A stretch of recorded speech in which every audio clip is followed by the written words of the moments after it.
प्रेम आउ जीवन मध्यरे द्वंद्व आसिले मनरे आसे बोध हुए ए सबु मनिषर जीवन रे आसे गोटे समाप्तिर तारीख नेकी सुख भी आसे आउ दुख भी आसे।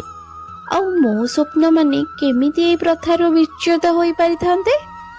स्वप्न मानकर डेणा थांता कि एभली स्वप्न देखुथिबा लोकर स्वप्न सबु एबे हाथ मुठारे धरी रखिथिबा बाली कणिका परी जहा खसी खसी जाउथांती हाथ मुठारू जेते जोर करे धरी हुए सेते बेसी बेसी खसी जाउथाय। आजिर एही उपलब्धि रे मु कहि पारे प्रेम स्वप्न मानकर एक अवास्तव परिकल्पना। सबु अवास्तव स्वप्न मानक समाहार को बोधे लोके प्रेम कहती आउ सबु वास्तव स्वप्न मानक समाहार को लोके जीवन कहती। प्रेमर माने हेउची नीरवतारे मध्य सुरक्षा अनुभव करिबा। कथा न हेले भी केही केही मन कथा बुझी नहीं थांती। सेही बुझामणा हेउची भल पाइबा। भल पाइबा केबे हमको दुर्बल करे नहीं बरं भीतर शक्तिशाली करे।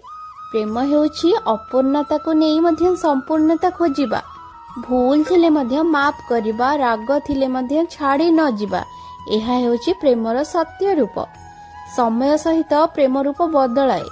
आरंभ रे जेउठी आकर्षण थाए पर सेठी दायित्व आसे किंतु सेई दायित्व भितरे जदि सम्मान और जत्न रही थाए तेबे भल पाइबा अधिक गभीर होई थाए। प्रेम शिखाए निजको नुहे अन्य को आगरे रखिबा। एही निष्कामता ही प्रेमर सबुठारु सुंदर अर्थ।